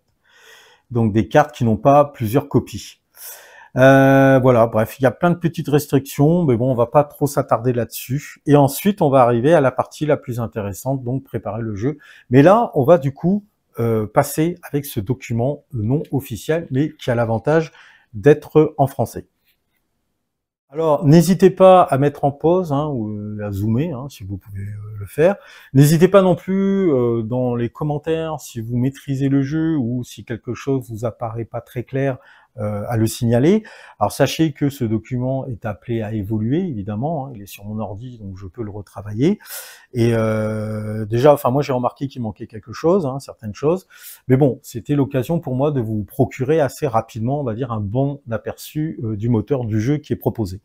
Alors, concernant la mise en place, c'est là où on s'était arrêté sur la version anglaise. Donc je vous lis tout simplement, hein, et puis après, à vous de voir si vous y trouvez votre compte. Donc commencez par effectuer un jet d'initiative à l'aide d'un dé de 6. Une fois que c'est fait, on va installer ce qu'on appelle le mobilier urbain. Donc pour cela, chaque joueur dans l'ordre d'initiative va placer 2 lampadaires à une distance de 8 pouces l'un de l'autre et à 2 pouces de tout bord de table. Et on va ensuite répéter le même processus avec 2 marqueurs égouts. Donc on va mettre 4 lampadaires et 4 marqueurs égouts sur la table de jeu avant de commencer quoi que ce soit, en commençant par le joueur qui a l'initiative. Et vous allez voir que ces lampadaires et ces marqueurs égouts vont rajouter vraiment quelque chose de très fun au niveau du jeu. Alors je peux déjà vous le dire d'avance, même si on va se répéter, mais en fait les lampadaires, quand vous jouez à Batman, le jeu de figurines, vous jouez dans Gotham City et il fait toujours nuit. Donc vous allez comprendre que vos lignes de vue vont être assez limitées. Donc évidemment quand vous tirez dans le noir, ben, voilà, vous prenez des malus. Les lampadaires par exemple vont compenser ce manque de luminosité parce qu'ils vont créer un air d'effet lumineux de 4 pouces de diamètre et donc tout personnage qui va se retrouver dans cet air d'effet deviendra visible. Et donc les malus de l'obscurité ne vont plus s'appliquer à eux. Les égouts, eux, par contre, vont vous permettre de vous déplacer beaucoup plus rapidement sur la table de jeu, et c'est vraiment pas mal pensé de leur part, parce que dans le jeu, vous n'avez que 4 rounds pour remporter la partie. Et comme vous jouez sur une surface de 90 cm par 90 cm, et si vous n'avez pas beaucoup d'activation, ça reste un petit peu compliqué d'aller chercher l'adversaire, surtout quand on veut scorer des objectifs. Donc grâce à ces égouts, vous allez pouvoir, on va dire, vous téléporter d'un point de la table à un autre, et donc pouvoir aller attaquer votre ennemi, aller prendre un objectif et autres joyeusetés. Concernant les zones de déploiement, donc nous revenons à notre mise en place. Le joueur avec l'initiative rassemble toutes les cartes rencontres, il les mélange et en pioche une au hasard pour déterminer le déploiement. Alors, si vous vous demandez à quoi ressemblent les cartes de déploiement, ce sont ces cartes-là qui sont fournies dans la boîte de jeu. Hein. Voilà. Vous voyez, elles ont le dos gris. Et voilà, donc on va piocher une carte et celle-ci va nous indiquer comment voilà, on va positionner nos bandes avant de débuter la partie. Voilà pour les cartes de déploiement. Alors, concernant les decks de cartes objectifs, si vous vous posez la question, parce que c'est vrai que je n'ai pas apporté cette précision, je vous ai dit que les cartes donc profil n'étaient pas fournies hein, dans la boîte de jeu. Par contre, concernant les decks de cartes objectifs, elles sont bien fournies. Donc ce sont les cartes avec des dos jaunes. Donc cela, je m'en fous un peu. C'est l'équipement du marché noir. Là, vous voyez, par exemple, on a les cartes Batman. Donc, ça tombe bien, c'est cette carte-là qu'on a vue justement dans le livre de règles en anglais. Bon, les cartes sont en anglais là aussi, évidemment. Et là, vous voyez, par exemple, elles n'ont pas été mélangées. On a bien 3 exemplaires de cette carte. Donc, je rappelle que si je devais prendre cette carte dans mon deck de 20, je vais devoir inclure les 3 exemplaires. Et donc, voilà, on a quand même pléthore de choix. Donc là, hein, c'est les cartes donc pour les forces de l'ordre. Là, ce sont des cartes neutres, visiblement, parce que j'ai pas d'icône d'affiliation. Par contre, là, vous voyez, ce sont les cartes objectifs qui sont fournies pour la pègre de Gotham City. Voilà. Alors, nous retournons donc à notre mise en place du jeu. Donc, on était au point concernant les zones de déploiement. Donc je répète, hein, le joueur avec l'initiative rassemble toutes les cartes rencontres, donc les cartes grises, il les mélange et en pioche une au hasard pour déterminer le déploiement. Pour les événements, donc ce sont ces cartes-là, au dos noir. Il n'y en a que quelques-unes qui sont fournies, vous voyez, on a une dizaine, là, grosso modo. Voilà, ça se présente comme ça là. Elles sont facultatives, donc je ne vais pas trop m'attarder dessus. Pardon. Le joueur ayant l'initiative rassemble toutes les cartes événements face cachée dans un deck, il les mélange et en pioche une au hasard. Cette carte ajoute une règle spéciale au scénario qui va rester en vigueur pendant tout le déroulement du jeu. Enfin, ça a quand même titillé ma curiosité, cette histoire. Donc, bon, oula, c'est pas la plus simple que j'ai choisie. Ah, il y a du texte à chaque fois, mais bon. Donc, sachez que vous pouvez ajouter en plus un événement facultatif. Ensuite, pour les cartes objectifs, chaque joueur pioche 4 cartes objectifs de son paquet objectif, donc son paquet de 20 cartes, pour se constituer une main. Une fois ceci fait, les joueurs peuvent, s'ils le souhaitent, défausser n'importe quel nombre de cartes de leur main pour piocher le même nombre de cartes jusqu'à ce qu'ils en aient à nouveau 4 cartes en main. Intéressant. Donc, lors d'un round de jeu, on va avoir 4 cartes qu'on va pouvoir jouer, soit pour réaliser des objectifs, soit pour booster notre équipe. Ensuite, on peut choisir des cartes intrigues. Là, c'est facultatif. Chaque joueur regarde maintenant ses cartes intrigues et en choisit une qui deviendra la carte active d'intrigue. Les cartes restantes sont mélangées et placées face cachée pour former le paquet intrigue du joueur. Ok. Déployer ces bandes. Les joueurs doivent maintenant diviser leurs bandes en 2 groupes avec, si possible, un nombre égal de figurines dans chaque groupe. Donc aussi équitablement que possible si la bande contient un nombre impair de figurines. Les joueurs vont ensuite déployer de manière alternée leurs bandes dans leur zone de déploiement respective en commençant par le joueur qui a l'initiative. Donc on reste sur quelque chose d'assez classique pour le coup, mais bon, ça au moins ça le mérite de parler à tout le monde. Enfin, pour ceux du moins qui pratiquent déjà ce type de jeu. Ensuite, on arrive à la séquence de jeu, proprement dit. Donc chaque round de jeu est divisé en 4 phases. Donc la première phase, prendre l'initiative, take the lead en anglais. Les 2 joueurs lancent un dé de 6 et ajoutent tous les modificateurs au lancer de dés. Chaque marqueur passe non dépensé du tour précédent ajoute un +1 cumulatif au résultat du jet. Le gagnant prend l'initiative. S'il y a égalité, le joueur qui n'avait pas l'initiative au tour précédent la prend automatiquement. 2. Élaborer le plan. Chaque joueur prend 4 marqueurs audace, donc ce qu'on appelle, peut-être que si vous avez déjà regardé les vidéos en anglais, Audacity marqueurs, et les place sur 4 de leurs figurines. Et vous allez voir, ça a vachement d'importance pour le gameplay. Pour cela, les figurines doivent être éligibles pour l'activation, donc knock-out. Donc knock-out. Donc après, on va en phase 3 exécuter le plan. Les joueurs activent de manière alternée leurs figurines en commençant par le joueur qui a l'initiative. Et c'est là que c'est intéressant, on revient sur les fameux marqueurs pass. Le joueur avec le moins de figurines gagne des marqueurs pass égaux à la différence du nombre de figurines entre les bandes. Et ça, vous l'aurez compris, ces marqueurs pass vont vous donner un avantage tactique pour équilibrer un peu, surtout si vous êtes face à une bande qui est beaucoup plus populeuse que la vôtre, vous allez pouvoir temporiser votre jeu en fait, voir un peu ce que votre adversaire va vouloir faire. Donc, normalement, disons que c'est à vous de jouer, vous êtes en infériorité numérique, donc vous avez, je sais pas moi, 2 marqueurs pass, vous en dépensez un, pour redonner la main à votre adversaire qui va devoir jouer 2 fois coup sur coup, ça permet de bien temporiser. Et en plus, l'avantage, c'est donc à la fin de ce round, s'il vous reste des marqueurs pass non dépensés, vous allez pouvoir les utiliser lors du prochain jet d'initiative, donc durant la phase 1. Donc c'est super intéressant. Et enfin, on a la phase 4 qu'on peut appeler la phase de recomptage. Donc en 1, activer toutes les caractéristiques qui peuvent être utilisées au début de la phase de recomptage en commençant par le joueur qui a l'initiative. En 2, défausser les cartes ressources jouées et récupérer chaque jeton ressources dépensé.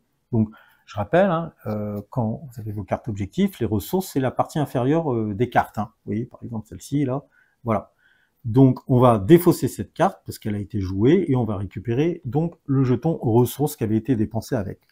En 3, marquer les cartes objectifs qui précisent qu'elles peuvent être comptabilisées à la fin du tour et dont les conditions requises ont été atteintes, donc pour scorer des points de victoire. En 5, toutes les figurines encore en jeu qui ne sont pas KO peuvent maintenant éliminer des dégâts par étourdissement. Les figurines KO peuvent tenter de récupérer. Donc là, donc elles vont faire un test d'endurance. Et on va regarder comment on effectue ces tests par la suite. Là, par contre, je pense qu'il y a une petite erreur. Peuvent maintenant éliminer des dégâts par étourdissement. Je crois que c'est au nombre de 1 dégâts d'étourdissement. 6, vous pouvez défausser une carte objectif de manière facultative. Et ensuite, on va mélanger notre deck, piocher, jusqu'à avoir en main un total de 4 cartes. Voilà. Dans les grandes lignes, comment va se dérouler la séquence du jeu. Ensuite, concernant les jets de compétences et d'efforts. Donc les jets de compétences, qu'est-ce qu'on nous dit? Pour effectuer un jet de compétences, on va lancer simplement un nombre de dés égal à la compétence de la figurine. Ensuite, on va choisir 2 dés et on va comparer le résultat combiné avec la compétence spécifiée, comme par exemple la volonté.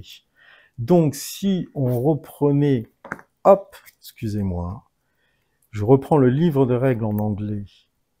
Donc on nous parle d'un jet de volonté, le willpower ici de Batman qui est de 9, hein, pour info. Donc on lance un nombre de dés égal à la compétence de la figurine. Donc là, ça voudrait dire qu'on doit lancer 9 dés, si je dis pas de bêtises. Et on va en sélectionner 2, et on va donc si la somme des 2 dés est égale ou inférieure à la valeur de la compétence, le test est réussi. D'accord. Donc il faudrait obtenir un résultat inférieur ou égal à sa volonté pour réussir notre jet de compétences. Alors là aussi il manque quelque chose, et j'ajouterai par la suite, parce qu'en fait il y a ce qu'on appelle effectivement les jets de compétences simples et les jets de compétences opposés. Donc on nous explique que les jets de compétences opposés c'est exactement la même chose, sauf que là on va cibler la valeur de notre ennemi, de la cible, d'accord?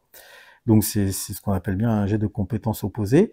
Et donc on va lancer les dés comme un jet de compétences normales, mais cette fois-ci, à l'inverse, la somme des 2 dés donc, que l'on va sélectionner doivent être donc supérieure à la compétence ciblée, à la compétence spécifiée de la cible.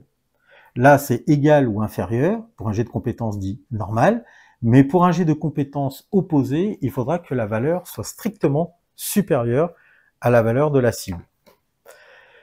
On nous explique également que la figurine peut réaliser un effort. Une figurine peut faire un effort lorsqu'elle attaque ou se défend en mêlée. Pour faire un effort, ou pour réaliser un effort, hein, plutôt, une figurine reçoit un nombre de marqueurs étourdissement jusqu'à hauteur de sa limite d'effort. Toutes les figurines ont une limite d'effort de 3. La limite d'effort est réduite de 1 point par tranche de 3 marqueurs étourdissement placés sur la carte de figurine. Ce qui veut dire quand même qu'on peut réaliser quand même pas mal d'efforts. Ça fait 3, 6, 9 quand même. Le défenseur doit toujours annoncer s'il dépense de l'effort avant l'attaquant. Ok. Et par effort dépensé, voici ce qu'une figurine peut réaliser, peut faire. Soit ajouter un dé d'attaque à son pool par marqueur étourdissement dépensé. Ok. Soit retirer un dé d'attaque du pool de son ennemi par marqueur étourdissement dépensé. Alors c'est pas grave, parce qu'effectivement, comme c'est le défenseur qui va annoncer avant, bah, l'attaquant peut surenchérir derrière. Exécuter une règle spéciale qui nécessite le paiement d'un effort à partir d'une règle ou d'une caractéristique. Ou forcer une cible à lancer un dé de moins que d'habitude lorsqu'une capacité spéciale nécessite un jet de dé de 6. Voilà. Donc pas mal. Après, concernant l'activation d'une figurine, qu'est-ce qu'on nous explique? Lorsqu'une figurine est activée, elle peut effectuer une et une seule des actions suivantes. Une action de mouvement, une action tactique, entre parenthèses, attaquer ou manipuler. Alors attaquer, ça sera les attaques de mêlée ou à distance. Et manipuler, ça va être par exemple manipuler un marqueur indice, voire manipuler une plaque d'égout pour pouvoir se faufiler, vous voyez. Et enfin, une action spéciale, indiquée par une icône Batman sur sa carte profil. Donc c'est vrai que c'est la carte profil que je vous ai montré n'avait pas d'icône Batman, mais vous avez d'autres cartes profil, effectivement, on verrait bien ce petit icône apparaître, et là, donc c'est une action spéciale. Si une figurine possède un marqueur Audace, donc Audacity, au début de son activation, elle peut alors effectuer chacune des 3 actions. Et là, c'est puissant. Alors vous comprenez pourquoi c'est limité qu'à 4 personnages dans votre bande, en fait. Hein. Parce que c'est-à-dire que lui, il va pouvoir faire soit une action de mouvement, une action tactique, donc attaquer ou manipuler, et une action spéciale. Alors sachant que attaquer, en plus, lors de son activation, on est limité par le type d'attaque. C'est soit attaque de mêlée, soit attaque à distance. On ne peut pas faire les deux, d'accord? À moins que votre personnage, votre héros ou vilain, ait des compétences qui lui permettent d'effectuer, de outrepasser les règles établies. Voilà. Parce qu'effectivement, quand vous allez activer un personnage sans marqueur audace, bah, c'est qu'une seule des 3 actions suivantes. Donc ça limite quand même pas mal les choix. Il va falloir peser le pour et le contre à chaque fois. Hein. Alors concernant les actions de mouvement, distance de mouvement de base, il s'agit de la valeur de mouvement imprimée sur la carte en pouces. Les mouvements réduits, lorsque vous vous déplacez dans des zones difficiles au sol ou lorsque vous souffrez d'un effet qui affecte votre capacité de mouvement, une figurine qui subit un mouvement réduit voit son mouvement de base réduit de 4 pouces. C'est pas rien. Les pénalités de mouvement peuvent être multiples et cumulatives, pouvant réduire ainsi un mouvement à 0 pouces. Sauter. On peut sauter, Si le mouvement d'une figurine est gêné par un écart de plus de 1 pouce de large, la figurine peut continuer son mouvement en sautant. Appliquez immédiatement l'effet de mouvement réduit sur la figurine, donc il perd quand même 4 pouces. Si la figurine a encore suffisamment de mouvement pour terminer son déplacement, placez la figurine de l'autre côté de l'obstacle. L'escalade, appliquez immédiatement le malus de mouvement réduit à la figurine, mesurez ensuite à la fois verticalement et horizontalement jusqu'à la position souhaitée. Si la figurine peut atteindre une position finale appropriée sans dépasser son mouvement de base, donc stable, déplacez-la vers sa nouvelle position. Si la figurine ne peut pas atteindre sa nouvelle position, mais vous souhaitez qu'elle continue à escalader, alors la figurine chute immédiatement. Chute, lorsqu'une figurine chute, retirez-la et placez-la au niveau inférieur suivant, si possible en étant alignée de sa position initiale. Si la distance mesurée est inférieure au mouvement de base de la figurine, donc n'oubliez pas d'appliquer le malus du mouvement réduit, la figurine ne subit aucun dommage. Dans le cas contraire, si la distance parcourue est supérieure au mouvement de base de la figurine, elle subira alors 2 blessures. C'est pas des dégâts d'étourdissement, là, ce sont des blessures donc, qui vont affecter votre endurance. Et si la distance parcourue est au moins le double du mouvement de base de la figurine, donc là c'est une sacrée chute, retirez-la du jeu en tant que victime. Concernant les attaques de mêlée, le jet d'attaque en mêlée, lancez un nombre de dés de 6 égal à la valeur de la compétence attaque de la figurine, plus un dé de 6 d'une couleur différente. Il s'agit là du dé de force. Chaque dé d'attaque qui obtient un résultat égal ou supérieur à la défense de la cible est une touche. Donc, si la figurine est en infériorité numérique, -1 à la défense par figurine en infériorité numérique en combat reproché uniquement. Mais -1 à partir de la deuxième figurine, pas de la première. Donc ça veut dire que si vous combattez 3 adversaires, vous allez prendre juste un malus de -2. Le jet de défense, la cible d'une attaque au corps à corps peut tenter de se défendre en lançant un certain nombre de dés équivalent à sa compétence de défense. Donc c'est pas lié au nombre de touches que l'adversaire fait, c'est carrément votre pool de défense, quoi. Chaque dé qui obtient un résultat égal ou supérieur à la compétence d'attaque de l'attaquant est un succès. Bon, on a vu, Batman il a quand même 5 de force, donc ça va être un petit peu compliqué de bloquer toutes ces attaques, surtout avec des dés de 6. Et dé de force, le dé de force ne peut pas être retiré, sauf s'il existe une règle qui l'exige spécifiquement. Et là, tout à l'heure, on a vu que le dé de force de Batman, en plus, il touche sur un 3+. Bon, bref. Et lui, en plus, on peut pas le virer, quoi. Attaque à distance. Le jet d'attaque à distance. Alors, du coup, je reviens là-dessus. C'est vrai, d'où l'intérêt de dépenser de l'effort, justement, pour se défendre, pour booster ses attaques. Alors, attaque à distance. Le jet d'attaque à distance, une figurine doit être équipée, évidemment, c'est même cohérent, d'une arme de tir. Elle doit répondre aux critères suivants. La cible est dans la ligne de vue. Alors, sachant que les personnages voient à 360 degrés dans le jeu. L'arme doit avoir au moins une munition restante, oui, parce qu'il y a une notion de munitions. Vos figurines commencent avec un certain nombre de munitions au départ. Et une fois, alors c'est une munition dépensée par attaque. Peu importe le nombre de tirs que vous faites, c'est par attaque. Sachant que quand vous n'avez plus de munitions, vous ne pouvez plus utiliser l'arme, à moins que vous trouviez une source d'approvisionnement pour restaurer donc votre stock de munitions. En fait, ce sont les chargeurs, quoi. La figurine attaquante, là il y a une faute de frappe, c'est le. La figurine attaquante ne doit pas être en contact socle à socle avec un ennemi non KO. Bah ouais. Une ligne de vue normale a une portée de 12 pouces. Alors ça, c'est lié au fait que vous êtes plongé dans la nuit. Alors ça vous empêche pas de tirer au-delà de 12 pouces, mais vous allez prendre un malus. On va vous retirer de mémoire 2 dés sur votre attaque à distance. Donc ça coûte cher. Un lampadaire peut éclairer une zone de 4 pouces de rayon à partir du centre de sa base, sauf si votre cible, effectivement, est dans les 4 pouces. C'est comme si vous la voyiez normalement, quoi. Si ces critères sont remplis, sélectionnez une arme disponible et lancez un nombre de dés égal à la valeur de la cadence de tir de l'arme, ce qu'ils appellent Rate of Fire, le ROF. De plus, lancez un dé de 6 supplémentaire d'une couleur différente, parce que là aussi, vous lancez un dé de force. Chaque dé d'attaque dont le score est égal ou supérieur à la défense de la cible est un succès. Alors je reviens sur l'attaque de mêlée, sachant que tout à l'heure on parlait de notion de combat en infériorité numérique. Parce que quand vous attaquez, vous pouvez répartir vos dés d'attaque. Vous voyez, vous pouvez mettre 2 dés d'attaque sur un, votre dé de force sur un autre, etc., etc. Vous n'êtes pas obligé de concentrer votre attaque sur une seule cible. Ça c'est intéressant. Alors concernant les modificateurs pour les attaques à distance, les modificateurs suivants peuvent modifier la cadence de tir des armes. Alors, premier point, se déplacer avant d'attaquer, on perd 2 dés. Hors de portée effective, donc au-delà des 12 pouces. Ah ben non, c'est un... Ah non, attendez. Non, c'était tir à l'aveugle. Ouais, c'est parce que vous êtes dans la nuit. Donc, hors de portée effective de l'arme, parce que vous avez des portées courtes, moyennes, qui sont précisées sur les profils des armes, -1. Couverture, bah oui, parce que vous pouvez bénéficier de couverture, vous êtes à l'abri derrière un muret, derrière un véhicule. Tir à l'aveugle, donc pas de ligne de vue, donc là ça rejoint effectivement la limite de la ligne de vue jusqu'à 12 pouces, c'est-à-dire que vous devinez votre cible dans l'obscurité, mais vous ne la voyez pas bien, donc vous tirez à l'aveugle. L'ennemi esquive, donc pour cela l'ennemi doit réaliser pour cela un effort, donc hop, -1. Pour les attaques à distance, le dé de force est toujours retiré en premier. Alors autant sur les attaques de mêlée, vous ne pouvez pas retirer le dé de force, mais là visiblement, pour les attaques à distance, c'est le dé de force qui sera retiré en premier. C'est marrant ça. Les dommages. Toute touche réussie et non bloquée entraînera des dégâts basés sur le profil de l'arme.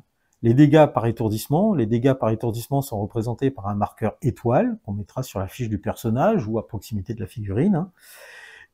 Alors je rappelle, si jamais votre nombre d'étoiles d'étourdissement équivaut à votre valeur de volonté, vous êtes à terre. Une figurine qui subit des dégâts égaux à sa valeur de volonté, mise KO, oui, c'est précisé. Les dégâts de sang. Donc les dégâts de sang sont représentés par un marqueur goutte de sang. Une figurine qui reçoit des dégâts égaux à son endurance est retirée du jeu en tant que victime, en tant que perte.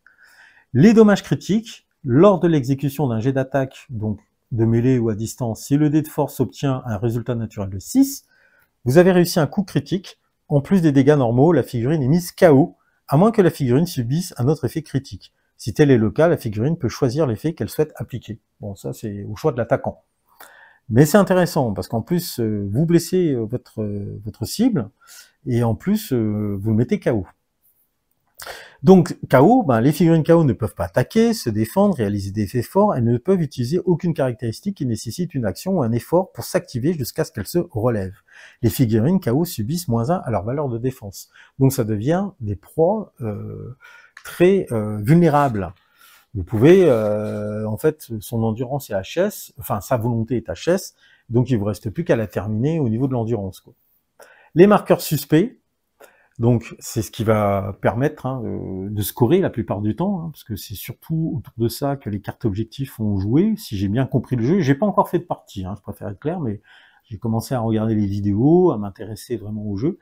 Donc les marqueurs suspects, placer des marqueurs suspects en effectuant une action de manipulation, donc ça on l'avait vu dans les actions que les personnages peuvent réaliser. Donc c'est une action tactique, voilà. Une figurine peut placer un marqueur suspect en contact, à son contact. Les marqueurs suspects représentent des points d'intérêt sur la table, comme des indices ou des positions stratégiques. Vous ne pouvez pas placer un marqueur suspect à l'intérieur ou à moins de 2 pouces de votre propre zone de déploiement, ou à moins de 4 pouces d'un autre marqueur suspect allié. Donc dans votre propre zone de déploiement jusqu'à 2 pouces, pas de marqueur suspect.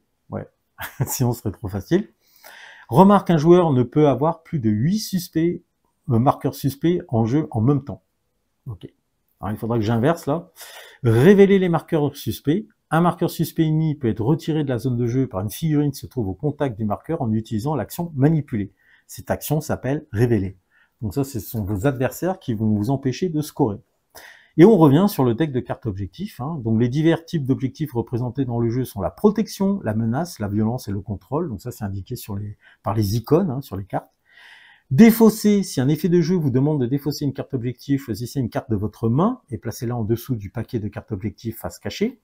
Supprimer, si un effet vous demande de supprimer une carte objectif, retirez complètement la carte du jeu, elle ne peut pas être utilisée pour le reste de la partie. Jouer une carte comme objectif, si la carte est jouée depuis la main comme un objectif, placez-la à côté du jeu face révélée. Si les conditions de l'objectif sont remplies, la carte est laissée face visible dans une pile séparée appelée pile des objectifs accomplis. Lors de l'activation d'une figurine, la vôtre ou celle d'un adversaire, vous pouvez jouer une seule carte comme ressource et une seule carte comme objectif. En dehors de la phase exécuter le plan, vous pouvez jouer autant de cartes que vous le souhaitez. La seule exception est que vous ne pouvez jamais jouer simultanément une carte objectif avec le même nom. D'accord. Utilisez une carte comme ressource, donc ça c'est la deuxième partie. Pour jouer une carte de votre main en tant que ressource, vous devez être capable de payer son coût en points de ressources. Une fois qu'une ressource a été dépensée, placez la carte face visible dans une pile séparée. Cette pile est appelée pile des ressources dépensées. Chaque joueur dispose de 3 jetons ressources, donc ce qu'on va appeler des points ressources, qui sont actualisés de nouveau lors de la phase de recomptage. Donc c'est pas au début de la phase prenez l'initiative, c'est donc durant la phase 4. Piocher des cartes ressources. Chaque fois qu'un joueur défausse une carte objectif pour quelque raison que ce soit, il pioche immédiatement une nouvelle carte objectif. Ah ouais, donc on renouvelle constamment notre main en fait. Je pensais qu'il fallait attendre la fin du round, mais bon. Si pour quelque raison que ce soit, vous avez plus de cartes objectifs en main, vous devez défausser donc vos cartes jusqu'à revenir à 4 cartes objectifs. Voilà. Donc il y aura quelques petits éléments correctifs à apporter. Dites-moi dans les commentaires ce que vous pensez de cette tête de jeu. Est-ce que vous pensez qu'elle peut vous être utile? De toute façon, je vais vous la mettre, comme je l'ai dit, en téléchargement, en vous mettant le lien dans le descriptif de la vidéo. Maintenant, ce que je vous propose de faire, c'est de passer, jeter un œil sur l'appli.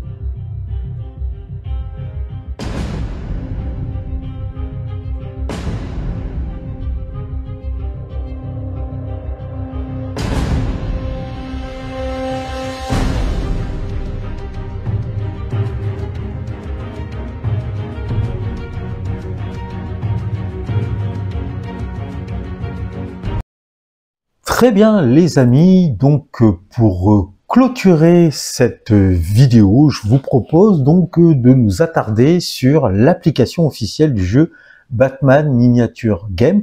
Donc comme vous pouvez le voir, là nous sommes sur le menu qui va nous proposer donc les cartes, les équipes, le jeu, les règles et donc on va dire les mises à jour qui sont disponibles. Alors, avant d'attaquer proprement dit les équipes ou les cartes des personnages, on peut aller voir déjà ce que nous propose la mise en place. Donc là, j'ai coché le mode éternel, hein, donc pour que les mises à jour soient toujours d'actualité. Donc vous voyez, on est bien sur un copyright 2023 DC Comics. Hein.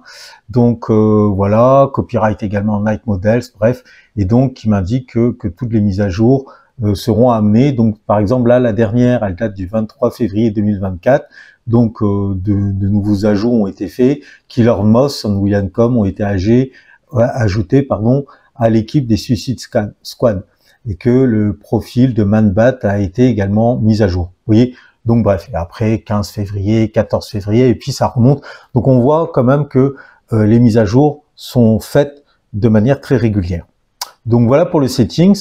Ensuite, on a évidemment accès aux règles, au compendium et règles. Donc sur le compendium, comme je vous l'ai dit, vous allez pouvoir trouver tous les mots-clés des compétences de tous les personnages, de toutes les bandes du jeu Batman. Par exemple, acrobate. Cette figurine ne souffre pas de mouvements réduits lorsqu'elle saute ou lorsqu'elle se relève. Et cette figurine peut utiliser la règle d'esquive. Et la règle d'esquive, c'est quoi? Une figurine qui bénéficie de ces règles peut réaliser un effort pour réduire les dés d'attaque d'une attaque à distance qui cible cette figurine. Vous voyez, donc c'est quand même un sacré avantage d'avoir ce genre on va dire d'accès au compendium, puisque des mots clés, vous en avez énormément. Vous voyez, la liste est quand même bien touffue, puisqu'il y a quand même beaucoup de personnages. Si on descend, voilà, on va peut-être en trouver une autre. Voyons voir, qu'est-ce qu'on pourrait prendre. Ouais, COP, vous voyez, donc là, par contre, c'est très simple. C'est juste un mot-clé. Voilà. Sinon, on a effectivement des compétences avec la petite chauve-souris qui nous indique que là, on a là affaire à des actions spéciales. Par exemple, confusion. On cible une figurine ennemie et pas un véhicule qui est dans les 8 pouces et en ligne de vue. On va pouvoir réaliser donc un jet opposé de volonté contre la cible. Et si on réussit, on va réduire la compétence d'attaque et de défense de la cible de 1. Et donc la cible ne pourra pas réaliser des actions spéciales. Et les deux effets vont durer jusqu'à la fin du round. Donc vous voyez, c'est... Voilà. Bon bref. Je rappelle que tous ces mots-clés, si vous décidez donc d'éditer les cartes, seront résumés au dos des cartes profil. Voilà.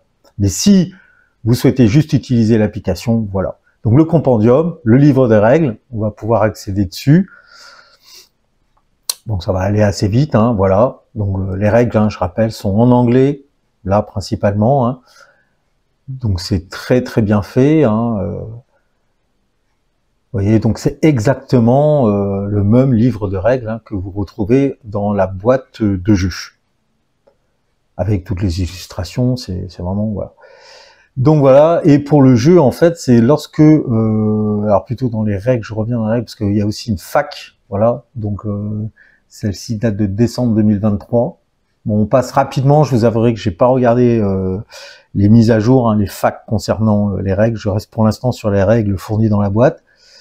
Batmatch, donc ce sont des règles à part. Je ne sais pas trop encore, j'ai pas regardé, j'ai pas pris le temps, mais bon, sachez que vous y avez accès grâce également à l'application. Alors est-ce qu'on regarde les cartes? Oui. Donc vous voyez, donc là on a les cartes des figurines et les cartes objectifs. Donc là d'office, il nous propose les cartes figurines et on va pouvoir choisir notre bande. Hein, vous voyez. Donc on a par exemple l'équipe Batman. Alors si on rentre dedans, il va nous proposer par exemple, enfin là on a juste accès aux cartes. Ça nous permet pas de construire hein, les équipes, mais on peut toutes les consulter. Donc toutes les figurines Batman qui sont sorties jusqu'à maintenant, plus alliés, acolytes et hommes de main. Donc on peut peut-être en prendre une au hasard. Il y a du choix, hein, vous voyez, on a le Batman de Frank Miller, on a le Batman classique, on a toujours encore là un Batman de Frank Miller sur cheval, donc en armure de pouvoir, là, en armure renforcée. Et vous voyez, on a même le Batman des séries animées. Bref. Donc, il y a de quoi vraiment s'éclater. Hein. La liste est assez impressionnante. Donc là, si on regarde le Batman, on va dire hein, plus ou moins normal, hein, vous voyez, donc on a toutes les caractéristiques, toutes les compétences qui sont indiquées. Donc la volonté, l'endurance, l'attaque, la défense, la force, le mouvement en pouce, l'arme utilisée, la Batlings, qui inflige donc 2 dégâts étourdissement. On lance 2 dés, on n'a que 2 munitions, et donc on nous indique donc c'est une arme légère à portée courte qui peut être lancée. Et après en dessous on a effectivement toutes les compétences de cette figurine. Batcape, Batarmor MK1, détective, martial artist, reinforced gloves, sneaking. Donc il y a quand même pas mal de compétences hein, quand on prend des personnages importants comme Batman. Et donc avant de se familiariser avec toutes ces compétences, ben, il va falloir pratiquer, hein, ça va demander pas mal de parties. Donc si on regarde l'arme light, vous voyez, donc une figurine peut tirer avec cette arme, même si lorsqu'elle est en contact avec une figurine ennemie.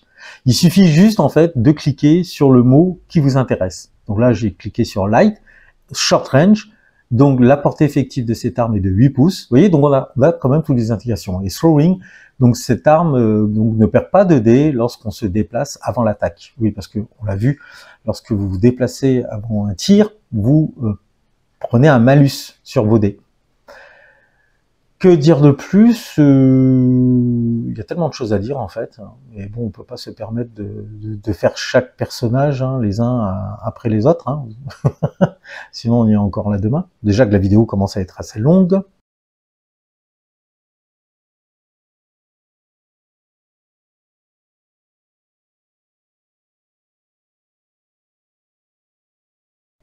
Batcape, donc cette figurine ne prend pas de dégâts lorsqu'elle doit être retirée comme perte, comme résultat d'une chute. D'accord. Donc en fait, on va partir du principe que la cape de Batman amortit la chute. Batarmor MK1, les figurines ennemies ne lancent pas de jet de dés de force lorsqu'elles attaquent cette figurine. Détective, cette figurine peut placer ou révéler un marqueur suspect dans les 3 pouces et en ligne de vue au lieu d'être en contact.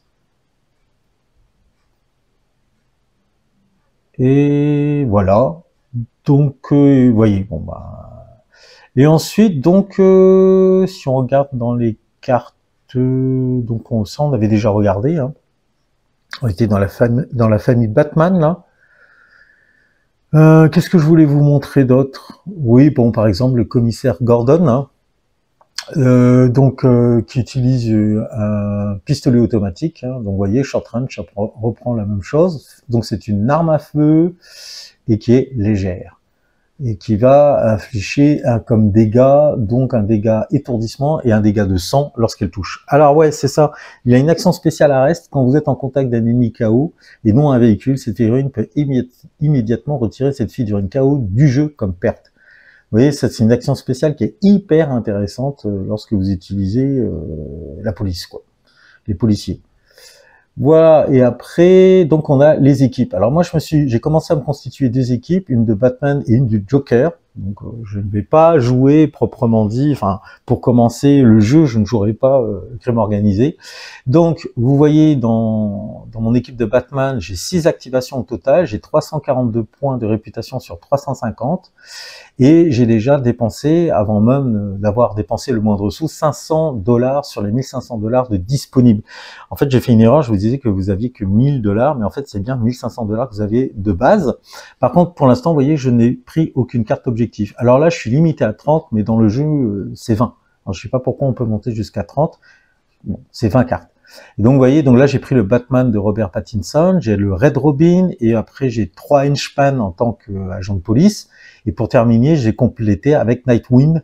Voilà, et donc, si on regarde son profil, donc voilà, c'est un acolyte, donc 7 de volonté, 7 d'endurance, 4 en attaque, 4 en défense, 4 plus en force, 13 de mouvement, il se déplace plutôt vite. Il a un stick bâton, hein, donc qui est électrique. Alors si j'obtiens un critique avec cette arme, ben c'est sonné, hein, la cible est sonnée, et je peux relancer le dé de force qui a échoué contre la cible qui possède le trait, la compétence robot, cybernétique ou bot. Donc ce petit avantage que j'ai voilà sur les machines. Quoi d'autre? Andy, quand j'utilise cette arme, le porteur peut relancer les jets d'attaque qui ont échoué. Donc c'est pas négligeable. Et même donc acrobate comme compétence. Donc bon bref, ouais, bon, il y a plein de choses. Acrobate, on l'a déjà vu lors de la vidéo. Donc 6 activations au total, je pense que c'est pas mal pour commencer une partie, pour débuter une partie de Batman. Ah, vous voyez, j'ai pas encore pris de carte objectif, donc bon, j'ai encore le temps, hein, parce qu'il faut que je termine de peindre Nightwing, entre autres. Si on regarde les cartes objectifs, donc vous voyez, bon bah voilà. Alors ce qui est bien, c'est que le logiciel, en fait, au fur et à mesure que vous allez monter votre équipe, lui automatiquement, il va chointer ce qu'il y a en trop. Dès que je vais prendre un boss, un leader, il va me retirer tous les leaders. Dès que je vais prendre un agent libre, puisque je suis limité à 1, il va quasiment tous me les retirer, quoi. Après, c'est lié aussi au budget, au point de réputation. Pareil pour les cartes objectifs. Donc, vous voyez, là, j'ai ajouté cette carte qu'on a étudiée ensemble, là, qui est en 3 exemplaires, comme Through Everything. Vous voyez, hop, elle a été retirée de la liste des choix qui étaient possibles. Voilà, donc dès que je vais choisir mes cartes, et vous voyez, en haut, j'ai 3 sur 30. Voilà. Donc l'application marche très très bien là-dessus, parce que c'est vrai que lorsque vous montez une liste, surtout quand vous n'êtes pas familiarisé avec un jeu, ça peut être assez chiant, hein, de dire bon bah je recrée qui, voilà. Là pareil, donc c'est pour l'équipe du Joker. Donc si on regarde le personnage qui va s'afficher, vas-y mon grand, donc le Joker himself, hein, donc qui est le leader de la bande, hein, au niveau du rang, 105 points de réputation, 8 de volonté, 8 d'endurance, 4 en attaque, 4 en défense, 4 plus en force et 8 de mouvement. Donc il a des dés explosifs, ça, je trouve ça très très drôle, en fait c'est des dents qui vont se déplacer, on va dire, et exploser. Il a un couteau empoisonné, il a le gars Joker qui est une action spéciale. Donc toutes les autres figurines qui sont dans les 4 pouces et en ligne de vue vont s'offrir donc le statut énervé et poison avec la règle du gaz. Alors on reconnaît bien le Joker, hein, c'est tout le monde est concerné, c'est pas les alliés ou les ennemis, hein, c'est tout le monde. La chance, une fois par round, cette figurine peut relancer n'importe quel dé qui a été lancé pour n'importe quelle raison. Donc voilà. Et donc, bah, lui, on est là également, cette bande est à 6 activations, 349 points de réputation sur 350. Vous voyez, je suis pas loin. Comme agent libre, j'ai intégré, donc, vous avez vu, Clayface, l'homme argile. Alors, et comme acolyte, j'ai Harley Quinn. Voilà, Harley Quinn. Donc, bon, qui a une batte de baseball renforcée, hein. Quelques compétences, hein. Donc plus vos personnages les plus forts vont avoir évidemment une grosse panoplie de compétences, alors que par exemple les hommes de main vont avoir très peu de compétences. Vous voyez, par exemple Dynamite, ben en fait au final, oui, il a 4 compétences. Boum. Chaque fois que cette figurine reçoit n'importe quel dégât, on lance un dé de 6 et sur un score naturel de 6, cette figurine explose. Donc, bon, après je passe les détails, mais vous l'aurez compris, ça va affecter toutes les figurines qui sont autour de lui. C'est en fait le kamikaze de la bande, quoi. Donc 6 activations dans les deux camps. Donc je pense que peu importe l'équipe qu'on prend, il y a de quoi s'amuser pour commencer le jeu. Et donc voilà, et là vous voyez, on est rentré dans le jeu, donc on a sélectionné une des équipes qui est en jeu, donc celle de Batman. Donc on retrouve bien tous les profils que j'ai sélectionnés. Et vous voyez là par contre, on m'indique le nombre de rounds, le nombre de points de ressources que j'ai dépensés, le nombre de jetons passe que j'ai à ma disposition. Donc plus, moins, je vais pouvoir jouer là-dessus au fur et à mesure que la partie se déroule pour mettre à niveau. Ensuite, vous voyez donc jetons passe, par exemple, bah là j'en rajoute 2, 3, 4. Alors on peut monter jusqu'à un certain nombre de jetons passe. Hein. Voilà. Ensuite, bon, on a aussi le score, hein, 0 VP, victory point de victoire pour l'instant. Là, vous voyez, je peux assigner mes marqueurs audace aux figurines. Donc je rappelle que vous en avez 4 au total. Hein, donc je peux les mettre aussi bien à des personnages puissants que à des hommes de main, comme les agents de police, vous voyez, comme ici l'agent 2, je lui en donne, ou l'agent 3 également. Donc lors de la phase d'activation, bon bah j'ai 4 jetons audace qui vont leur permettre de réaliser chacun 3 actions. Et après, dans les menus, voilà, vous voyez, on peut donner les dégâts et les effets. Donc là, en sélectionnant Batman, vous voyez, je peux monter jusqu'à 7 étourdissements et 9 points de sang qui correspond à sa volonté et à son endurance. Donc c'est bien ça, 7 étoiles pour étourdissement et 9 gouttes de sang pour les dégâts, voilà. Donc là, par exemple, je mets les scores, vous voyez, donc moins 4, moins 2, voilà, jusqu'à son maximum. Bon là, ça veut dire que la figurine, elle est retirée comme perte. Hein.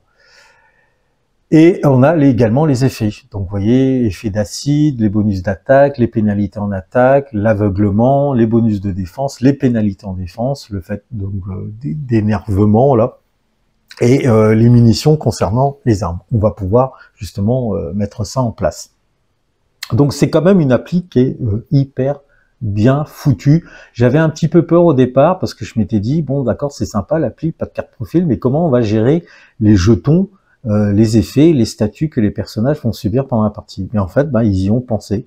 Il suffit d'aller dans la section jeux, games de l'application et de mettre donc en jeu l'équipe, la crew que vous vous êtes préparé pour l'occasion. Donc voilà ce qu'on peut dire dans les grandes lignes. On survole très rapidement, mais je pense que ça vous donne quand même un très très bon aperçu de cette application. Je pense que voilà. On va pouvoir donc passer à la conclusion de cette vidéo. Et voilà les amis, ainsi s'achève cette vidéo. J'espère qu'elle vous aura plu, qu'elle vous aura été utile, surtout si vous lorgnez sur le jeu depuis un petit moment. Je rappelle que c'est le seul starter qui existe à ce moment. Donc en 2025, certainement il y aura une nouvelle édition. En attendant, c'est celle que vous pouvez encore vous procurer pour à peu près une centaine d'euros. Alors attention, ça reste assez difficile maintenant de se fournir vis-à-vis de ce jeu, puisqu'à un moment, certains distributeurs en France le proposaient, mais comme le jeu s'est un petit peu cassé la gueule avec cette 3e édition des règles, puisqu'en fait ça a été, d'après ce que j'ai pu comprendre au travers des forums, une refonte assez drastique, ce qui fait que ils ont perdu pas mal de joueurs francophones pour le coup, qui s'étaient énormément investis au départ sur la V1 et la V2, et la V3 a un petit peu tout mis à plat, ce qui est bien dommage puisque cette V3 a été simplifiée justement pour essayer d'amener beaucoup plus de joueurs sur Batman Miniature Game. Alors, est-ce que l'objectif a été atteint? Alors peut-être en Espagne, dans les pays anglo-saxons, puisque bon, je rappelle que les règles sont traduites en anglais et en espagnol. Bon, espagnol c'est normal, parce que la boîte éditrice est elle-même espagnole, mais concernant la France, c'était les règles françaises étaient traduites par une communauté francophone très active, et il faut rendre hommage à un dénommé Le Lapin, c'est son pseudo, qui s'était attelé jusqu'à maintenant à traduire toutes les règles, et il faisait ça très bien. Donc la V3, vous ne trouverez pas les règles traduites en français, parce qu'à force, ça finit aussi par devenir un petit peu lassant à chaque fois de se réinvestir, ça prend du temps, faut pas se mentir. Donc voilà. Donc est-ce qu'ils ont atteint cet objectif? Par chez nous, je crois pas trop. Ce qui est un petit peu dommage, puisque moi je pense que les règles, même si j'ai pas encore testé le jeu, je pense qu'elles ont un très très fort potentiel. Donc ça c'est un premier point positif. Deuxième point positif, puisqu'on y est, on arrive à la conclusion, ce sont les figurines qui sont magnifiques, elles sont vraiment de toute beauté, on reconnaît bien les protagonistes du film, les acteurs sont très bien représentés, et comme ils ont développé bien avant cela toute une gamme de figurines dédiées à l'univers de Batman et également à son univers étendu, puisqu'il y a également, on peut se procurer les figurines des Suicide Squad, donc c'est très drôle, les Suicide Squad, là on part vraiment dans un autre délire, donc il y a énormément de choix, pléthore de choix. Troisième point positif, c'est l'application qu'ils ont mis en place, très bonne application. Donc comme je l'ai dit, les retours, les notes retours sur cette application sont très bonnes. Même moi, je trouve qu'effectivement, ça reste très intuitif. Donc il y a moyen, effectivement, on a une bonne aide de jeu là pour gagner énormément de temps. Le site également qui est à disposition avec le blog et toute la section téléchargement qui est régulièrement mise à jour. Donc ça c'est un autre point positif. Les points négatifs, si je devais les citer, ça va être l'assemblage des figurines en multi-parties avec une résine qui est quand même relativement fragile à manipuler avec des toutes petites pièces. Donc quelqu'un qui veut se lancer dans le jeu de figurines, je lui conseillerais fortement de ne pas commencer par ce jeu. C'est pas voilà parce que c'est pas bien, c'est parce que quand vous n'avez pas énormément de pratique et surtout de patience, ça risque de très très mal se terminer cette histoire. Et en plus investir une centaine d'euros actuellement, alors que beaucoup de boîtes maintenant éditrices de jeux de figurines, que ce soit jeux de figurines en mode escarmouche ou jeux de plateau, fournissent des figurines qui sont très facilement soit déjà assemblées ou qui restent très facilement assemblables. Ce qui n'est pas le cas pour les figurines, pour le coup, de chez Knight Models. Ce qui est bien dommage. Deuxième point négatif, donc je l'ai constaté et j'ai pu le lire à travers certains forums. Donc le niveau SAV, donc service après-vente, qui est pas vraiment au top. Il y a souvent des manques dans les boîtes et quand vous voulez récupérer les pièces manquantes, ça risque d'être, c'est pas qu'ils le font pas, mais c'est que c'est long, ça peut être très long. Là, dans cette boîte, vous avez pu constater, si vous avez regardé la vidéo en entier, effectivement, qu'il me manquait un socle pour une figurine et en revanche, j'avais une tête en plus. Bon, voilà. Donc j'imagine très facilement, comme je l'ai dit, qu'un autre Lascar, un autre gazier, lui, va se retrouver avec une tête en moins et un socle en plus. Pourquoi pas? Bon. L'autre truc qu'il faut savoir, c'est que je suis en train de monter deux bandes, une du Joker et une donc des forces de l'ordre, et je m'étais procuré il y a quelques années de cela la boîte V2 du gang des Jokers. Et déjà à la base, il m'avait manqué un élément d'une figurine. Voyez, donc on va dire c'est un petit peu dommage puisque quand on va faire acquisition des jeux, on peut être amené à être confronté à ce genre de petits problèmes. Bon, c'est pas dramatique, mais ça peut être chiant. Voilà, surtout si le SAV n'est pas à la hauteur. Voilà tout ce que je pouvais vous dire en conclusion pour la découverte de ce starter 2 joueurs, boîte d'entrée dans la gamme du jeu Batman Miniature. N'hésitez pas à lâcher un j'aime pour soutenir l'effort de guerre, à commenter, à partager et sur un malentendu, à vous abonner à ma chaîne.